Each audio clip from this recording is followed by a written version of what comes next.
बिस्मिल्लाहिर्रहमानिर्रहीम। अस्सलाम वालेकुम। आप सबको B2 चैनल पे खुश आमदीद। मेरी आज की वीडियो चिकन पॉक्स के बारे में है। ये जो बीमारी होती है ये एक वायरस से फैलती है जिसका नाम वेरिसेला जोस्टर वायरस है। इसमें क्या होता है कि इंसान के जिस्म पे खारिश हो जाती है और जिसके साथ छोटे छोटे दाने निकल आते हैं जिनमें फ्लूइड भर जाता है।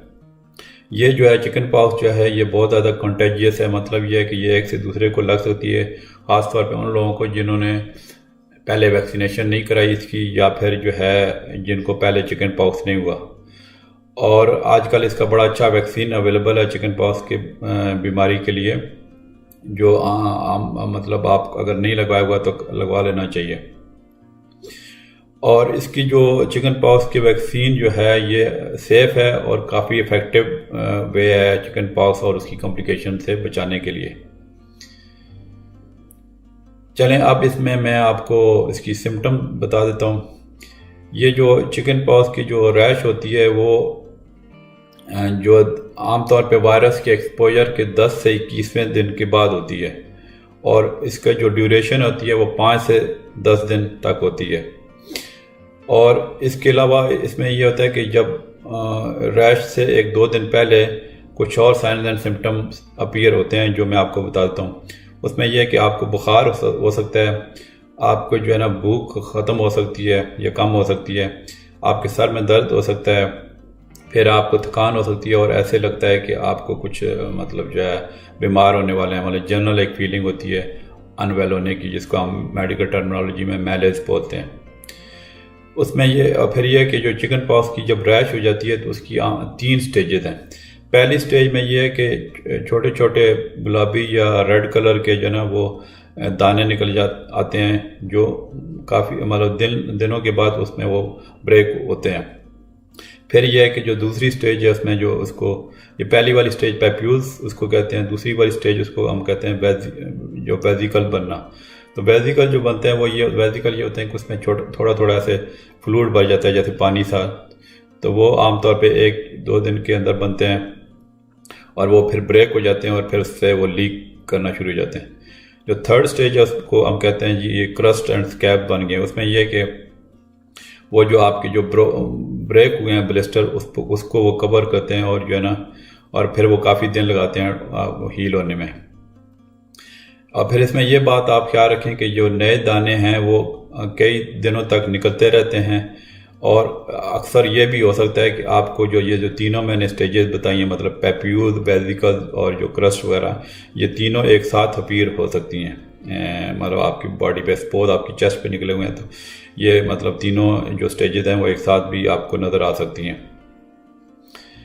और जो इसका जो वायरस है वो आप दूसरे लोगों को लगा सकते हैं मतलब 48 आवर्स के अंदर। मतलब आपकी जो रैश होने से स्टार्ट होने से पहले 48 आवर्स के अंदर 48 आवर्स तक वो आपको वायरस लगा सकते हैं, दूसरों को मतलब इन्फेक्ट कर सकते हैं। और जब तक ये जो दाने हैं ब्लिस्टर जो है वो टूटते नहीं हैं तो तब तक आप इन्फेक्टिव रहते हैं। यानी कि जो आप मतलब मेरा कहने का ये रैश, इसकी जो रैश अपीयर होने से 48 आवर्स पहले, 2 दिन पहले, और फिर जब उसके दाने टूटते नहीं हैं और उसकी क्रस्टिंग नहीं बनती तब तक आप दूसरों को ये बीमारी लगा सकते हैं। मतलब यह चूँकि कंटेजियस है ना, मतलब दूसरों को ये बीमारी लग सकती है। आमतौर पे ये जो बच्चों को बीमारी होती है और आमतौर पे ये माइल्ड होती है, ज़्यादा सीरियस नहीं होती, लेकिन यह कि कभी कभी ये इसमें सीरियस भी पेशेंट हो जाते हैं और पूरी बॉडी में जो रैश जो है ना फैल जाती है। और जो है ना आपके मतलब बच्चों के या जिस पेशेंट को भी जो है तो वो गले में, आँखों में और जो है जेनिटल रीजन में ना जो म्यूकस मेम्ब्रेन होती हैं उसमें वो जो है ना वो सारे इसके दाने बन सकते हैं। तो इसमें यह है कि आमतौर पे जब पेशेंट हमारे पास आते हैं या बच्चों को पेरेंट्स लेके आते हैं तो वो उसकी जो सिम्टम्स देख के मतलब दानों की जो फॉर्मेशन वगैरह देख के तो हम डायग्नोज इजीली कर लेते हैं। फिर यह कि आपको इस तरह की प्रॉब्लम हो जाए तो आपको डॉक्टर से ज़रूर रब्ता करना चाहिए, ख़ास तौर पे जब आपकी जो रैश है वो आपकी आँखों में होना शुरू हो जाए, या जो रैश है बहुत ज़्यादा रेड और जो है वार्म, मतलब उसमें थोड़ा दर्द होना शुरू हो जाए, तो उसमें यह होता है कि आपका सेकेंडरी इन्फेक्शन, बैक्टीरियल इन्फेक्शन का ख़तरा हो सकता है। फिर यह कि अगर रैश आपकी जो है और सिम्टम्स के साथ हो जाए, जैसे डिजीनेस होती है, मतलब चक्कर आना शुरू हो जाए, आपकी दिल की धड़कन तेज हो जाए, या आपका सांस रुक आने लगे, या फिर आपको ट्रैम्बल्स हो रहे हों, मसल्स की प्रॉब्लम हो रही हो, तो या फिर बहुत ज़्यादा खांसी होना शुरू हो जाए, उल्टी, या आपकी जो मतलब जो है अगर गर्दन अकड़ जाए तो, या बुखार जो है 102 से ज़्यादा टेम्परेचर हो, तो फिर तो आप फ़ौरन डॉक्टर से रब्ता करें, क्योंकि ये ना इस तरह की एक दो और डेंजरस बीमारियां वो होती हैं थोड़ी थोड़ी, मतलब जैसे फॉर एग्जाम्पल मेनिंजाइटिस वगैरह, और इस तरह की उसमें भी रैश हो सकती है। तो आप मतलब इस तरह की अगर हो तो फौरी तौर पर आप डॉक्टर को दिखाएँ। फिर यह कि अगर आपको कोई घर में जिसको इम्यून सिस्टम का प्रॉब्लम है, मतलब कमज़ोर है उसका, या बच्चा कोई है 6 महीने से छोटा, तो आपको फौरी तौर पे रब्ता करना चाहिए हेल्थ अथॉरिटी से। अब इसकी मैंने कॉज बताने लगा हूँ। कॉज में यह कि जैसे मैंने बताया कि वारिसिला जोस्टर वायरस है इसका नाम, जिससे होती है, और इसमें डायरेक्ट कॉन्टैक्ट से जो है रैश दूसरे को लग सकती है। मतलब दूसरे को तभी लगती है ये रैश जब उसको ना उसकी जो है पहले चिकन पॉक्स नहीं हुआ। मतलब अगर पहले एक दूसरे बंदे को चिकन पॉक्स हुआ है तो उसको फिर बहुत ही रेयर चांस है वो नहीं लगती है, क्योंकि उसकी इम्यूनिटी बन जाती है। या फिर जिस बंदे ने वैक्सीनेशन नहीं कराई उसको लग सकती है, मतलब डायरेक्ट कॉन्टैक्ट से, मतलब जैसे आपको उसको पेशेंट को आपको टच करते हैं कोई ऐसे, तो वो आपको लग सकती है। और या फिर जो चिकन पॉक्स वाला पेशेंट है वो खांसी करे या उसको छींके आना शुरू हो जाए, तो वो जो है दूसरे बंदे को उसके जो ड्रॉपलेट्स हैं जो चीख में आएंगे जो हैं, तो वो दूसरे बंदे को दूसरा बंदा अगर इनहेल कर ले तो उसको लग सकती है। अब आते हैं इसके रिस्क फैक्टर क्या हैं। उसमें यह कि अगर आपको रिस्क फैक्टर तो एक तो ये है कि अगर आपको जो है ना लेट से पहले आपको चिकन पॉक्स नहीं है तो उसमें आपको चिकन पॉक्स का लगने का चांस है दूसरे से, या फिर आपको वैक्सीन नहीं लगाया, ठीक है। फिर यह कि जो लोग ख़ास तौर पे चाइल्ड केयर और स्कूल सेटिंग में हैं उनको, क्योंकि बच्चों को ज़्यादा होती है तो उनको रिस्क है अगर वो वैक्सीनेटेड नहीं है तो। फिर इसमें यह बात है कि अगर आपने वैक्सीनेशन आपकी हुई है, या लेट से कि आपको एक दो हाथ चिकन पॉक्स पहले हो चुका है, तो फिर बहुत ही कम चांस है कि दोबारा हो, मतलब नेक्स्ट टू रेयर ये समझ लें, ठीक है। फिर यह कि अगर वैक्सीनेशन आपने करवाई है और फिर भी हो जाए तो वो आमतौर पे बहुत ही हल्की बीमारी होती है, छोटे मोटे दाने निकल सकते हैं, बहुत माइल्ड किस्म का फीवर होता है। तो इसका मतलब ये कहने की मतलब मैं कहने की कोशिश करूँ कि इसका वैक्सीन जो है वो बहुत इफेक्टिव है। अच्छा, और दूसरा अब ये कि इसकी मैं कॉम्प्लिकेशन बता देता हूँ। ये आमतौर पे बिल्कुल हल्की सी बीमारी होती है, लेकिन इसमें कुछ लोगों में ये सीरियस भी हो सकती है और इसमें कॉम्प्लिकेशन हो सकती हैं, जैसे मतलब सुपर एडेड बैक्टीरियल इन्फेक्शन, मतलब आपको पहले जो वायरस की वजह से इन्फेक्शन है उसके ऊपर बैक्टीरिया का इन्फेक्शन हो सकता है, स्किन का या सॉफ्ट टिश्यूज़ का, बोन्स जो है ना, बोन जॉइंट्स और ब्लड स्ट्रीम का भी इन्फेक्शन हो सकता है, मतलब रेयर चांस है लेकिन हो सकता है। फिर डिहाइड्रेशन हो सकती है, निमोनिया हो सकता है आपको चिकन पॉक्स से, जो है ना। फिर आपकी ब्रेन की इन्फ्लेमेशन हो सकती है जिसको एनकेफेलाइटिस कहते हैं, वो हो सकती है। एक और बीमारी होती है टॉक्सिक शॉक सिंड्रोम, वो थोड़ी सी वो सीरियस बीमारी है, वो हो सकती है। फिर यह कि एक राइस सिंड्रोम होती है, वो जो है ना अगर बच्चे जिनको चिकन पॉक्स हो वो उस दौरान अगर वो एस्प्रिन ले लें तो वो जो है बच्चों और टीनेजर्स को हो सकती है, वो काफ़ी डेंजरस चीज़ है। तो इस वजह से एस्प्रिन बिल्कुल ना लें उस दौरान बच्चे जो है।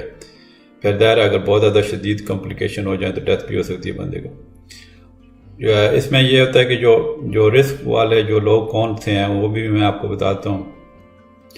ख़ास तौर पे वो बच्चे जो बिल्कुल न्यू बॉर्न है, ठीक है, जिनको उनको मतलब जो है ना ज़्यादा चांस है कि अगर ख़ास तौर पे अगर माँ को पहले चिकन पॉक्स नहीं हुआ या उसने वैक्सीन नहीं लिया। फिर यह कि यंगर जो है लोग जो है एडोलसेंट्स और एडल्ट्स का शिकार हो सकते हैं। फिर जो है जो ख़वातीन हामला हैं उनको अगर पहले चिकन पॉक्स नहीं हुआ तो उनको भी रिस्क है।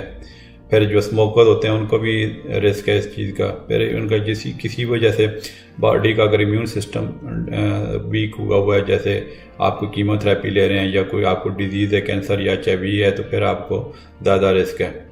या फिर लोग जो है कुछ लोग स्टीरॉयड की जो किसी दवाइयाँ ले रहे हैं किसी और वजह से, मिसाल के तौर पे दमे की प्रॉब्लम की वजह से, तो वो उनको भी चांस है।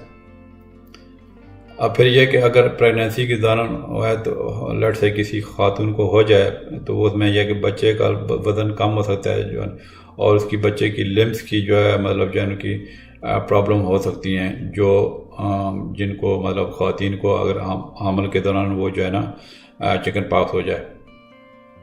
फिर इसमें एक ये चीज़ भी ध्यान में रखने की है कि अगर बच्चे की पैदाइश से एक हफ़्ता पहले या 1-2 दिन पैदाइश के बाद जो है वो बच्चे को ज़्यादा रिस्क है सीरियस इन्फेक्शन का, उसका चिकन पॉक्स का। मतलब ये ना कि अगर माँ को इस दौरान अगर हो जाए, मतलब एक हफ़्ता पहले डिलीवरी से पहले और 2 दिन डिलीवरी के बाद, इस दौरान मतलब अगर माँ को इन्फेक्शन हो जाए तो फिर बच्चे को जो है ना ज़्यादा ख़तरा हो सकता है सीरियस इसका।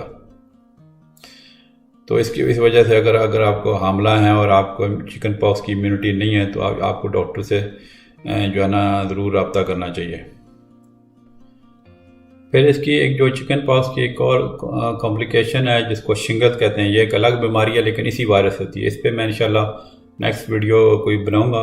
तो ये हो सकती है जो है ना वो मतलब नर्व सेल में जो वारिसेला जोस्टर वायरस है चिकन पॉक्स का, वो उसमें चला जाता है और मतलब स्किन हील होने के बाद भी तो फिर काफ़ी सालों तक रहता है। बहरहाल इस पर मैं इंशाल्लाह नेक्स्ट वीडियो बनाऊंगा जो शिंगल्स पे।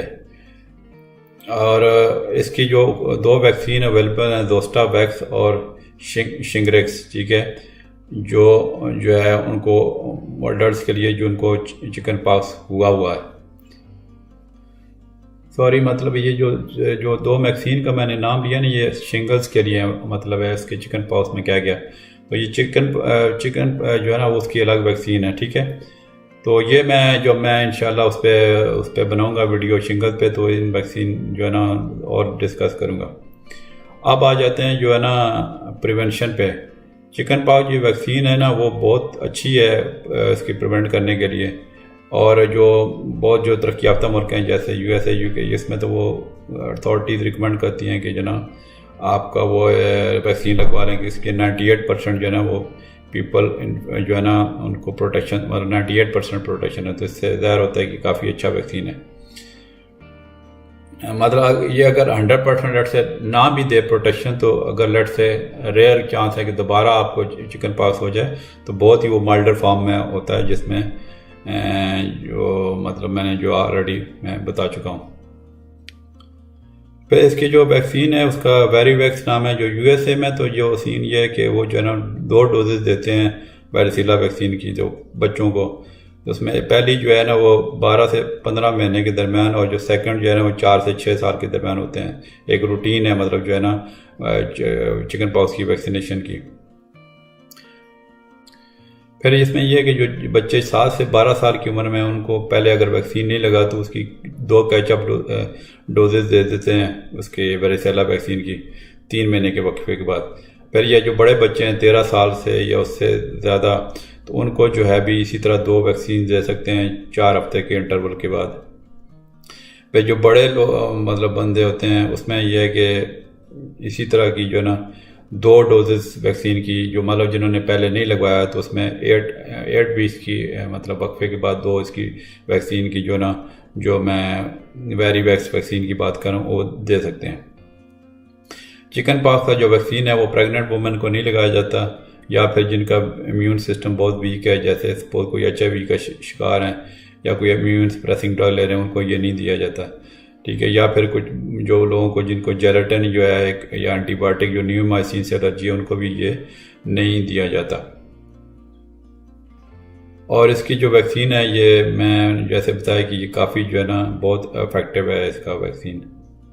अब इसके मैं आपको बताता हूँ कि डायग्नोसिस में जब ये हमारे पास पेशेंट आते हैं तो वो जो है बड़ा इजी डायग्नोस होता है। मतलब मैंने भी बहुत सारे पेशेंट देखे हैं, उनकी जो साइंस एंड सिम्टम देख के दानों को की जो शक्लें, दानों की जो डिफरेंट वेरिएशन हैं, मतलब जो मैंने पहले बताया उनको देख के डायग्नोस हो जाता है। लेकिन कभी अगर मुश्किल हो जाए तो लैब टेस्ट आते हैं जिसमें ब्लड टेस्ट और जो उसका लीजन सैंपल के कल्चर से ये कम्प्लीटली वो डायग्नोस हो जाता है।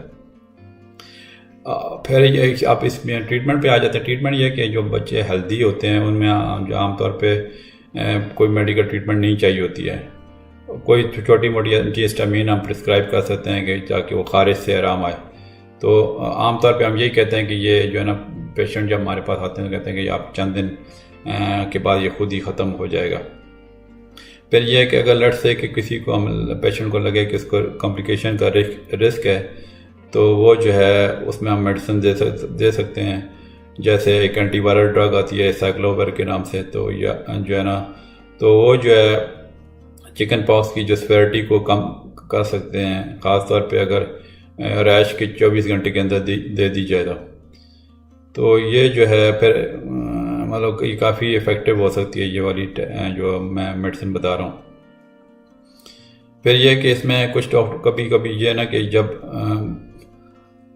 कभी कुछ पेशेंट को जैसे उनको जो ना लट से हो भी जाए तो कभी कभी हम रिकमेंड करते हैं, स्पेशली लगे कि वो उनके इम्यून सिस्टम वीक है उसको तो मतलब होने का चांस है तो के बाद में भी वैक्सीन ले सकते हैं ताकि मतलब लट से नेक्स्ट टाइम अगर खुदा न खास्ता हो तो उसकी सिवियरिटी कम हो जाए। वैसे आमतौर पे ये बहुत ही रेयर है, मैंने कहा मतलब आमतौर पे हम नहीं रिकमेंड करते कि वैक्सीन वाला होने के बाद आमतौर पे एक बंदा इम्यून हो जाता है, लेकिन कुछ केस में हम रिकमेंड कर देते हैं कि आप बाद में भी वैक्सीन ले सकते हैं। फिर यह कि अगर लट से कि कॉम्प्लिकेशन हो जाए, लट से कि कुछ बंदों को निमोनिया हो जाता है, स्किन का इन्फेक्शन हो जाता है, तो उसके हिसाब से हम और ड्रग रिकमेंड कर सकते हैं। अब आ जाते हैं इसकी लाइफस्टाइल और होम रेमेडी थी, जिसमें कि जो है सबसे पहले तो ये कि हम ये कहते हैं पेशेंट को कि स्क्रैचिंग अवॉइड करें, क्योंकि स्क्रैचिंग के आपके स्कार हो सकते हैं और आपकी जो हीलिंग स्लो हो सकती है, तो उसमें इन्फेक्शन भी हो सकता है। तो उसमें यह है कि हम पेशेंट को कहते हैं कि उनके वो जो है ना ग्लव्स वगैरह पहन लें ख़ास तौर पे रात को, ताकि वो ख़ारिश ना करें। और ये भी हम बच्चों को वो उनका पेरेंट्स को बताते हैं कि बच्चों के अगर नाखून है तो वो भी काट लें ताकि वो ख़ारिश ना करें। तो फिर यह है कि उसके इच को मतलब ख़ारिश को रिलीव करने के लिए भी कुछ हम कभी कभी दे देते हैं। तो उसमें ये होता है क्योंकि उसके ख़ारिश काफ़ी शदीद हो सकती है, तो उसमें जो है ना वो काफ़ी प्रॉब्लम हो जाती है। तो उसमें कई बार हम जो है ना रिकमेंड कर देते हैं कि लट से कि आप ठंडा बाथ लें बेकिंग सोडा ऐड करके। तो इसमें यह होता है कि आप जो है ना एलुमिनियम एसीटेट भी ऐड कर सकते हैं और अनकुक्ड ओट मील जो है ना और कोलाइडल ओट मील इस्तेमाल करते हैं। वो जो है ना वो सोकिंग के लिए मतलब जो है ना उसमें वो एक अच्छा आपका बाथ लेने से थोड़ा रैश की सिम्टम कम हो जाती है। फिर यह कि एक कैलामीन लोशन आता है जो आपकी स्पॉट्स पे लगाया जा सकता है, वो भी इससे भी ख़ारिश का आराम आ सकता है। फिर यह कि अगर लट से माउथ में डेवलप होगी चिकन पॉक्स तो हम कहते हैं सॉफ्ट डाइट लें। फिर एंटीहिस्टामिन आती हैं जैसे डाई पेनहाइड्रामीन वगैरह बेनाड्रिल आती हैं वो इचिंग के लिए, वो भी हम प्रिस्क्राइब कर सकते हैं। तो अगर बुखार हो तो ज़हर पैरास्टामोल वगैरह दे सकते हैं। और अगर बुखार ये भी यहाँ पे यानी कि अगर बुखार आपका 4 दिन से ज़्यादा है या 102 से ज़्यादा हो रहा है, लट से आप घर पे हैं, तो फिर आप डॉक्टर से फिर रब्ता करें। फिर जैसा मैंने पहले बताया कि बच्चों को टीनेजर को एस्प्रिन नहीं देनी चाहिए इस दौरान, क्योंकि जो ना चिकन पॉक्स के जो पेशेंट हैं उनको एक ख़तरनाक सिम्टम हो सकती है जिसको राइस सिंड्रोम बोलते हैं।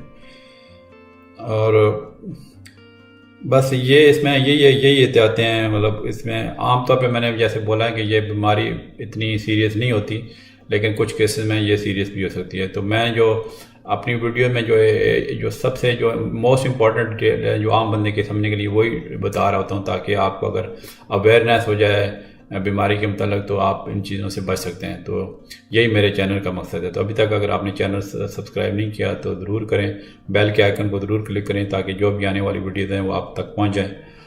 और फिर यह कि आपको अगर लगता है कि मेरी वीडियो से कुछ आपको फ़ायदा हो रहा है तो आप ज़रूर लाइक किया करें, इससे मुझे इनकरेजमेंट मिलती है। और फिर यह कि आप दूसरों से शेयर ज़रूर किया करें ताकि ज़्यादा से ज़्यादा लोगों को बीमारियों के मतलब पता चले, मालूमात हों और वो ताकि वो अपनी सिम्टम्स को और अपनी जो है सारी उसकी जो प्रॉब्लम हो रही है कॉम्प्लिकेशन वगैरह होने से पहले ही ना अपने आप को सेव कर लें ताकि जो है ना कोई ज़्यादा मुश्किल बाद में पेश ना आए। चलें जी, मिलते हैं इंशाल्लाह अगली वीडियो में। अल्लाह हाफिज़।